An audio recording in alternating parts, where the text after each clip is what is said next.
آج یکم محرم الحرام ہے۔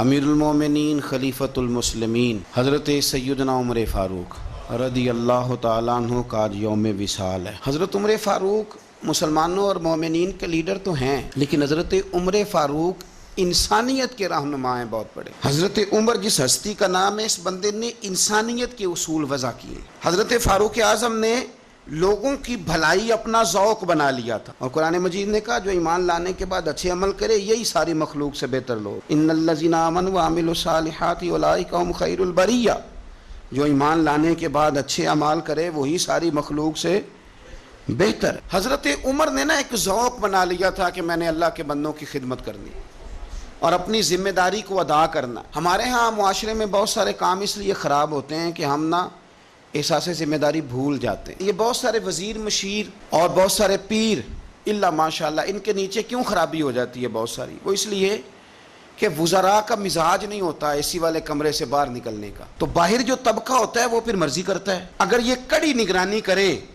ان کا ذوق بنے اور سستی چھوڑیں۔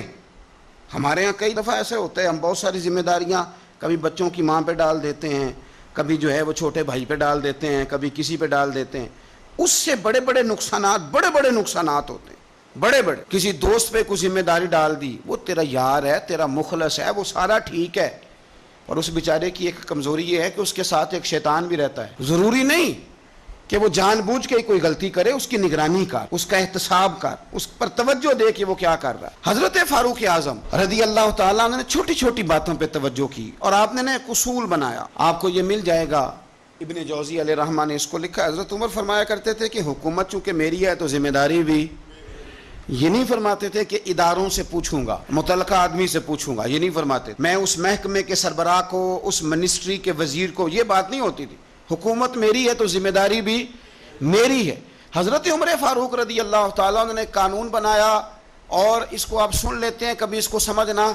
انسان کو جو روٹی ملے گی، چھت ملے گی، دوائی ملے گی، کپڑا ملے گا، یہ ساری باتیں ٹھیک، لیکن حضرت عمر فرمانے لگے کہ اگر کوئی کتا بغیر پانی پیے مر گیا فرات کے کنارے صحرا میں، یعنی اس تک پانی نہیں پہنچا، انسان کی بات نہیں، یہاں تو عورتوں کو اسپتال میں جگہ نہیں ملتی تو وہ رکشے میں بچے پیدا کر لیتی، یہاں تو بہت سارے لوگ ایسے ہیں جنہیں دوائی میسر نہیں آتی اور وہ مر جاتے۔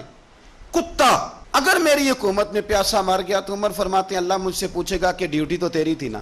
آپ کے صاحبزادے کہتے ہیں کہ ایک اونٹ زخمی ہو گیا، کسی نے اسے زخمی کر دیا۔ تاریخ الخلفاء میں امام جلال الدین سیوطی علیہ رحمہ نے لکھا ہے اونٹ زخمی ہو گیا، اونٹ کی نا گردن پر نشان لگ گیا زخم کا۔ اس زمانے میں طریقہ تھا کہ کپڑا جلا کے نا زخم پہ لگایا جاتا تھا۔ حضرت عمر فاروق رضی اللہ تعالیٰ عنہ نا، اب 60 سال عمر ہے، بوڑھے آدمی ہے، جسمانی طور پر بھی کمزوری آ جاتی ہے عمر کے حساب سے۔ اونٹ کی نکیل کے ساتھ پہلے اسے باندھا، پھر وہ کپڑا جلایا، پھر اپنے ہاتھوں سے اونٹ کا وہ جو زخم تھا نا اس پر وہ کپڑا ڈالنے لگے، اس کو ٹھیک کرنے لگے۔ تو صاحبزادے آگے بڑھے، وہ کہنے لگے ابا جی یہ اونٹ ہے اور آپ اس کے زخم کو چھیڑ رہے ہیں، وہ آپ کو تکلیف بھی پہنچا سکتا ہے، تو یہ آپ 2-3 غلاموں کے ذمہ لگا دیں، وہ اس کے زخم پر دوائی مرہم پٹی کر دیں گے، یہ آپ کو کاٹ ہی نہ لے۔ تو کہتے ہیں حضرت عمر فاروق نے میری بات کو جھٹکا، فرمانے لگے پیچھے ہٹ جا، حکومت میری ہے کہ غلاموں کی ہے؟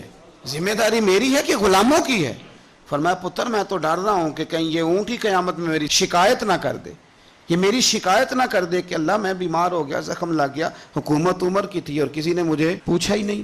میرے دوستو احساس ذمہ داری اب یقین کریں نکل گئی۔ حضرت ابو مالک رضی اللہ تعالیٰ عنہ کہتے ہیں میں عمر کے پیچھے پیچھے ایک باغ میں گیا، اکثر اس باغ میں جایا کرتے تھے، اور عمر جا کے نا تو درخت کے نیچے بیٹھ گئے اور فرمانے لگے او امیر المومنین اللہ سے ڈر جا، ورنہ جس رب نے حکومت دی ہے وہ عذاب بھی بڑا دے گا، ڈر جا رب سے۔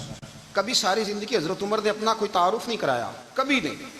ایک بندے نے آپ کے سامنے تعریف کر دی آپ کی تو فرمانے لگے تو خود بھی ہلاک ہوا اور مجھے بھی ہلاک کر دیا، کیا ضرورت پڑی ہے میری تعریفیں کرنے کی؟ اتنی دیر میری تعریف میں لگائی، اللہ کا ذکر کرتا رب تجھے ثواب دے۔